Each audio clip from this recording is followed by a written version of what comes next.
En nombre del Padre, del Hijo y del Espíritu Santo. Amén.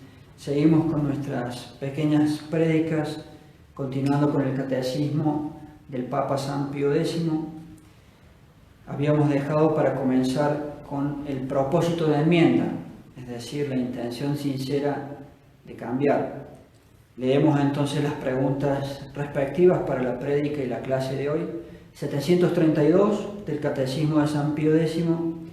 ¿En qué consiste el propósito de enmienda? En la confesión.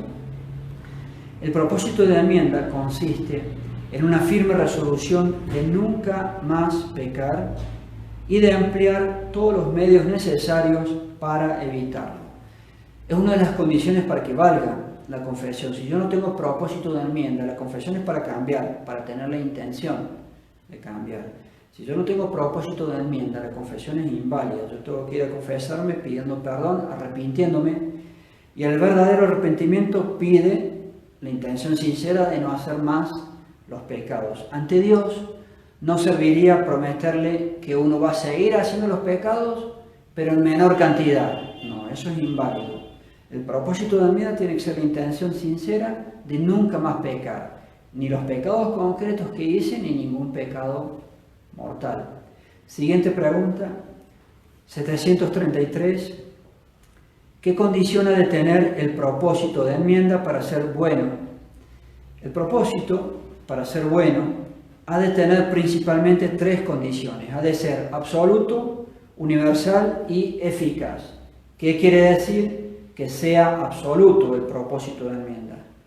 Propósito absoluto quiere decir sin condición alguna de tiempo, lugar o persona. Los sacerdotes en la vida sacerdotal escuchamos a veces cosas muy curiosas charlando con la gente y uno tiene la impresión de que a veces la mentalidad de las personas es: no voy a pecar siempre y cuando no se me presente la oportunidad. Lo digo en forma campechana: usted está loco. Usted tiene que no pecar, se le presente o no se le presente. Lo pones como decir: yo no hago pecado siempre y cuando no se me presente la oportunidad. Eso es no sé qué palabra usar. Usted tiene que pecar jamás, jamás. Se le presente o no se le presente la oportunidad. Si no, es no hacer pecado hasta tanto se me presente la oportunidad. Eso es cualquier cosa menos la vida de un hijo de Dios, menos la vida de un católico, y así le va a ir en el juicio. Entonces, sin condiciones. No peco y no peco, se me presente o no se me presente la oportunidad. ¿Qué quiere decir? Que el propósito, segunda cualidad, tiene que ser universal. El propósito de la enmienda. Respuesta: propósito universal quiere decir que debemos tener voluntad de evitar todos los pecados mortales. No, algunos sí y otros no. Todos los pecados mortales, tanto los ya cometidos como los que pudiéramos cometer. Para estar arrepentido, yo le tengo que decir a Dios con sinceridad de mi intención de no cometer jamás de nuevo ningún pecado mortal, ni los que ya hice, ni los que pudiera hacer, ningún pecado mortal. ¿Qué quiere decir? Que el propósito de enmienda tiene que ser eficaz. Pregunta 736. Propósito eficaz quiere decir que hemos de resolvernos firmemente a perderlo todo antes de volver a pecar. Hemos de proponernos huir de las ocasiones peligrosas, desarraigar los malos hábitos y cumplir las obligaciones contraídas a consecuencia de nuestros pecados. Perderlo todo antes de volver a pecar. No hay muchas personas que piensen así estamos los católicos. ¿Cuántas personas, si tienen que recurrir a la mentira, recurren sin ningún problema? El buen católico no miente. O cambia de tema, o hasta puede decir: no, de ese tema no quiero hablar, no estoy obligado a hablar de todos los temas. O responde la verdad. Y se recurre a la mentira, en muchos casos sin problema. Así somos los católicos. Perderlo todo antes de volverlo a pecar. Si mal no recuerdo, San Ignacio de Loyola, estoy casi seguro, en los retiros espirituales, en una de las anotaciones, habla de 3 conversiones de un ser humano. La primera gran conversión tiene que ver con esto, perderlo todo antes de volver a pecar. Dice él, la primera gran conversión que tiene que tener un ser humano es estar dispuesto a perderlo todo, incluso la vida, antes de cometer un pecado mortal. El pecado mortal me vale el infierno si me muero así, uno solo, peor si tengo muchos. Perderlo todo, incluso la vida, antes de cometer un pecado mortal. Esa es la primera gran condición y la primera gran conversión de un ser humano, porque es necesaria para la salvación, si no, no me voy a salvar.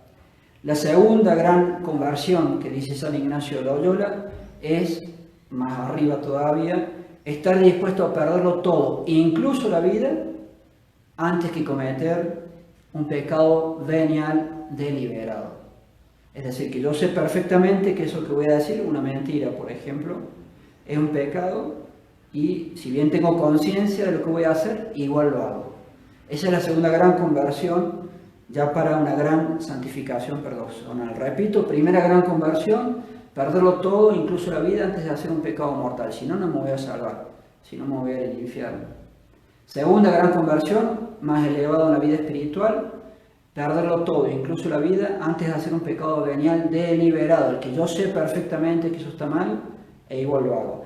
Y tercera gran conversión, intentar quitarse de uno, difícil, es toda la vida trabajando en eso, incluso las imperfecciones, dice él, como la tercera gran conversión. Si no son las palabras literales, es la idea, en este momento no me acuerdo con la máxima literalidad, las imperfecciones, es decir, los pecados veniales semi-deliberados, en los que uno no tiene plena conciencia, tantas imperfecciones, y ir corrigiéndoselas para mayor santificación personal.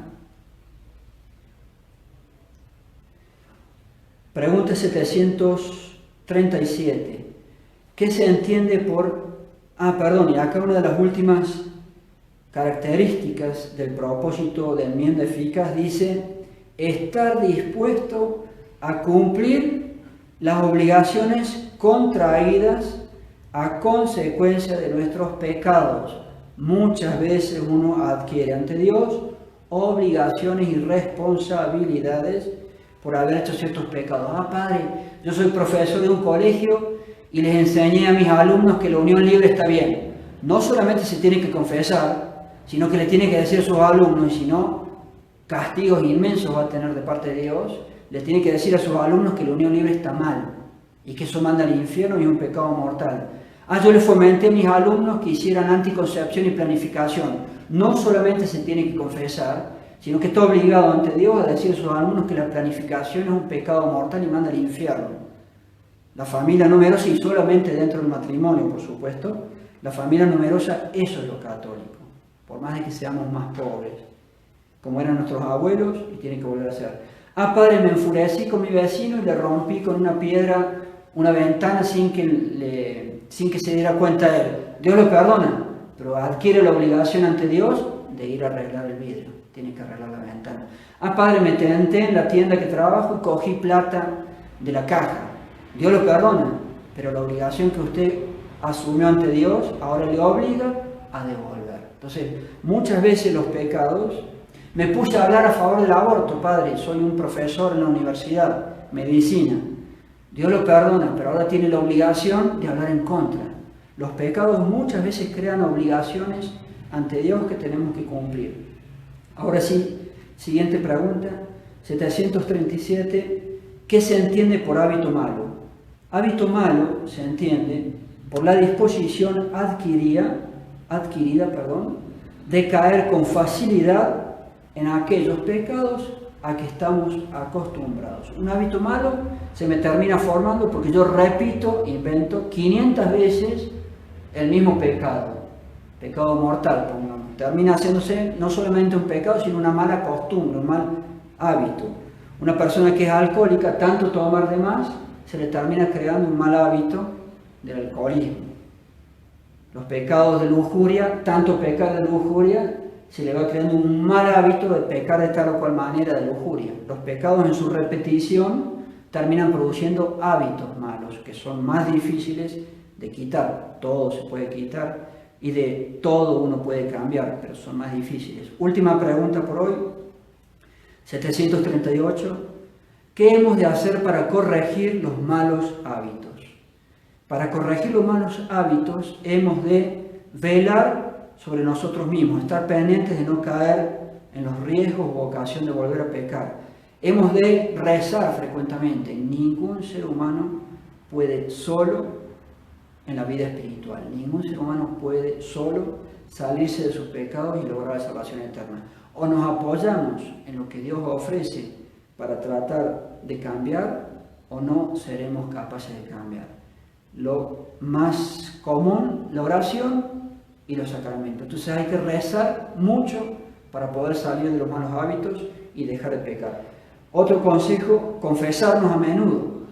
Si yo quiero salir de malos hábitos que he creado con mis pecados, me tengo que confesar mucho más frecuentemente que el común de las personas.